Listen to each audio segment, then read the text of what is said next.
Hello, it's Hooded Kobold, and welcome back to part 5 of our GM's Guide to the Ghosts of Saltmarsh. In our previous one, we just had our first adventure, The Sinister Secret of Saltmarsh. And in this one, we're going to be focused on the second one, The Danger at Dunwater. The Danger at Dunwater was originally written and published in 1982 by TSR. It was written by Dave Brown and Don Turnbull. These are the same people who also wrote the first adventure, The Sinister Secret of Saltmarsh. So in our first adventure, the characters had been hired to go and investigate this haunted house, which led them to a smuggling ship called the Sea Ghost. And on that ship, they found out that there were some lizard folk there, and that the smuggling ring, led by Captain Sigurd, also known as Snake Eyes, was smuggling a large amount of weapons and armor for the lizard folk. This definitely put the council on edge when they found out about this, so they let the players know to, take a couple days, and the town will deliberate a little bit, and then they'll be called back. The adventure starts off with the characters being invited back to a town council meeting with all the members there. When the characters get there, there will be two groups of the council with different opinions. So there are the ones looking for non-aggression and the ones looking for an aggressive move. The first one up is Galen Primewater, if he's still on the council, is looking for non-aggression. The reasoning is that with his smuggling business or his trading, he's not looking for any type of war because historically that always hurts trading. So he's looking for the players to just go out there and do some talking and hopefully figure out what they can do without any type of violence. Edda Oland is also looking for non-aggression, but for different reasons. She's looking out for the town. So she's hoping that by the players going there and starting any aggression, that this could backfire and now the lizard folk might attack the town, and she's looking out for the townsfolk. Oleander Fireborn also falls into the similar camp.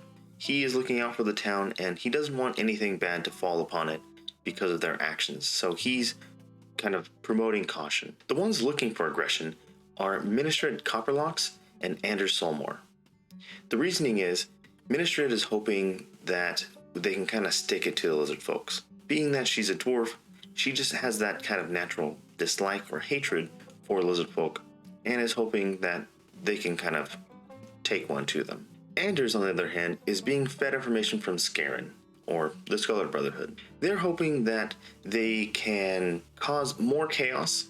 They're hoping that if those lizard folk do attack, they can repel them, and then now Saltmarsh will be left in a weakened state. And then because of this, now the Scarlet Brotherhood can insert more men, more mercenaries into the town, even taking it over more and more. So once the town council has come to a conclusion, they will tell the players that they should go speak with Winston. He has a lot of knowledge about the marshes, so they recommend that they go talk to him so they can get whatever they can from him. Once they've talked to Winston or decided not to talk to him, there are two routes to get to the lizard folk lair. There's by sea and there's by land. If the players choose to go there by sea, they'll be provided a keelboat and two guards who will man the keelboat. The sea route is the one that's a little more boring because there really isn't any extra little flavor or adventure that happens there.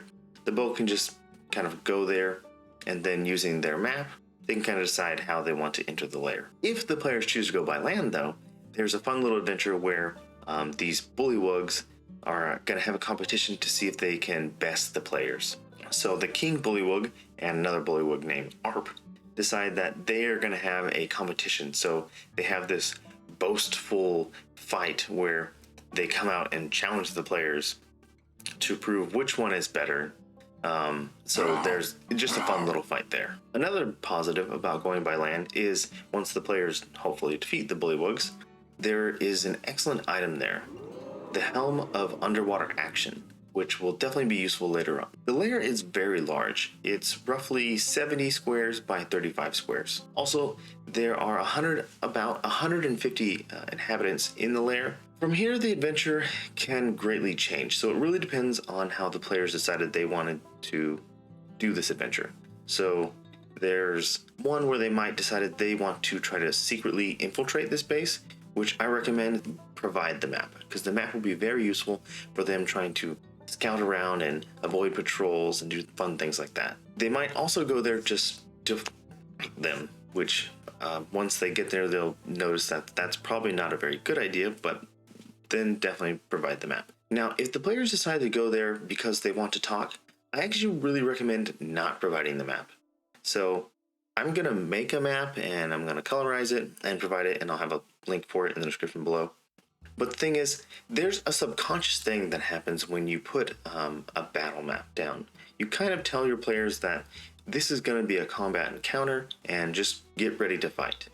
But if they're going in wanting to negotiate and you slap down a map, you kind of trick them or make them want to now fight instead of talk, when this encounter really is meant to be a more roleplay or diplomatic mission than a combat one. So soon after entering the lair, they will be met with lizard folk. Hopefully, if they decided not to be hostile, they will be escorted to the throne room where they will get to meet the queen. Queen Asoket of the lizard folk is actually a very worldly queen. She is unlike some of the other lizard folk where they kind of have a little bit more of a savage vibe to them. She is very worldly and is actually looking to make alliances. This is also where another twist happens. So originally, the whole town of Saltmarsh is worried that they're going to get attacked by the lizard folk, but it turns out the lizard folk were recently displaced and attacked by Sahagins, and now they're worried about the Sahagins attacking them again. So the lizard folk are looking to make alliances to do a counterattack to take back their land. And this is why they've been stocking so much weapons and armor. So going forward, expecting that your players are going to go a more diplomatic route, the book provides a way to kind of solve this scenario. And the way that they want to do this is the players are given points for building their alliance. So they start out with 0, and they need to get to 50. Success! And different actions or getting different groups to join you will kind of move you up and down on that list. For instance, they might actually not start at 0. You might technically start in the negatives, depending on your actions that you took until you got to the queen. Some of the things are, if you killed any lizard folk, that's you -1 per lizard folk that you killed, and -10 per hatchling that you killed. But say you didn't kill any, you actually start with 15. So next, what the book does is it gives you all these different groups or people that you would kind of need to go talk to, that you can do these different charisma checks to be on your side and kind of join. And then if, depending on which one that you impress, you get so many points and you need to build up to 50. In my opinion, this is really boring. So basically they tell you, you have 24 hours to do all this. Each time you talk to people, that takes 3 hours. So you essentially get to do 8 checks. You have 8 checks to get to 50. Mechanically, that's what that means. And I just think this is really boring. What I would do is, I really like those old school RPGs, or even like the old adventures like Legend of Zelda, I guess they're still making new ones, where you go to somebody to do a quest and they kind of tell you, well, I'll give you what you need for this quest, but you first have to go over here and do this. So you kind of create that chain, and then that chain kind of snakes back to complete everything. So what I would instead do is, the queen lets them know that all of these ambassadors, these groups, will be leaving in 3 days.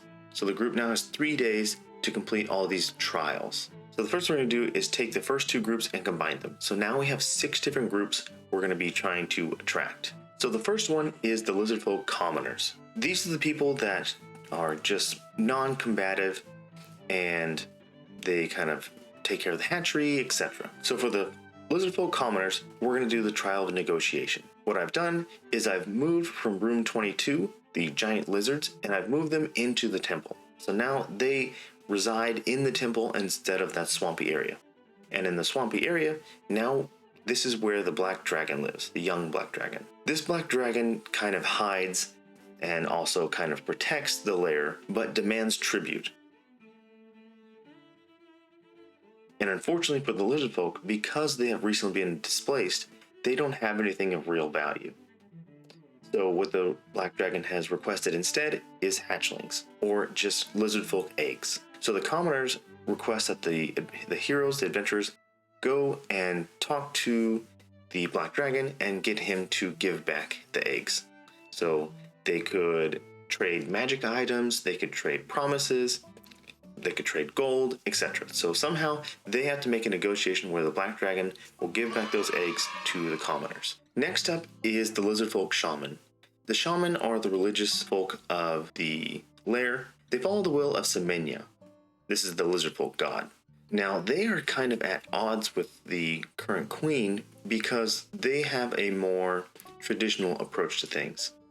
They believe that their lizard folk god doesn't want them to gain any alliances, that their god would want them to do everything themselves because innately lizard folks are self-sufficient and shouldn't need anybody else. So what they want from the heroes is a trial by faith. This is where they will need to tame or subjugate the giant lizards, the 6 giant lizards in the temple. So this is a good chance for anyone with high handle animal, or if someone can use speak with animal, or even just doing non-lethal combat to those lizards to subjugate them.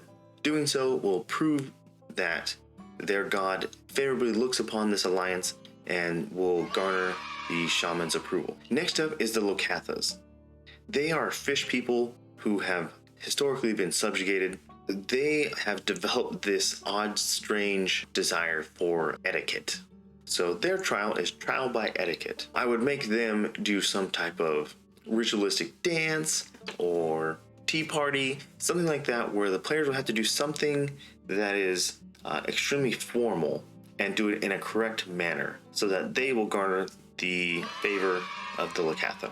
The Kobolth are basically hobgoblins but in the water. So they will have a trial by strength. So what I recommend doing here is either have a wrestling match where you basically do some grapple checks, or even a non-lethal single combat where they kind of do a champion battle. And the last of the factions is the merfolk.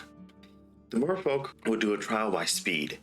So it would basically be a swimming contest to see who can get to a certain distance and back. This will give the players a good opportunity to try to think creatively of a way that they can beat the merfolk in a swimming contest when maybe they don't have any type of fins or anything like that. The lizardfolk nobility even has a couple trials. So Sarav, the lizardfolk minister of this lair, has a trial by knowledge. So he's going to ask the players to do some arcane checks or history or lore, different things like that. And it provides a fun way for your different players that have different skills to kind of shine. And last but not least is the queen herself.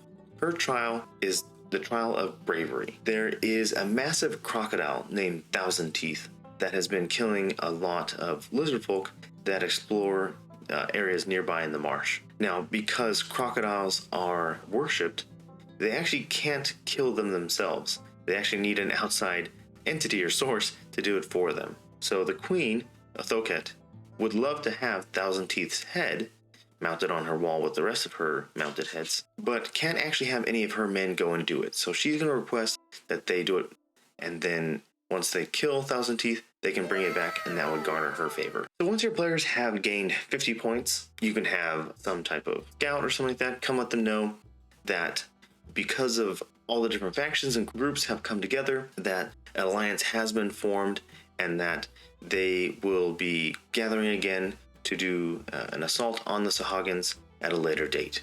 So I would have them come back to the throne room to talk to the queen. So the players will continue throughout their 3 days of their trials, and either they won't gain enough to get the alliance together, or they will, and they'll head back to town. Hopefully they did well enough that there is now an alliance, and they'll take that news back to Saltmarsh, where the town council will be very happy, actually all of them, and they will end up joining the alliance. Unfortunately, if they didn't, the book kind of really needs to have that alliance be there. So it basically forces it, and ambassadors from each of the different sea races will come to Saltmarsh and kind of let the council know that there is a great Sahagin threat and that they all have to band together. So the book kind of forces it if the group fails. So you can play with that however you want, but hopefully your group gets back, and now they have an alliance. So it doesn't say how long they get. I would recommend giving them 1 month. So now they let them know in 1 month we will strike. So prepare for war. Well, that's it for this episode, guys. I hope you liked it. If you did, please leave a like. And if you haven't subscribed, Please subscribe if you want more of this content. Until next time, guys. Bye-bye.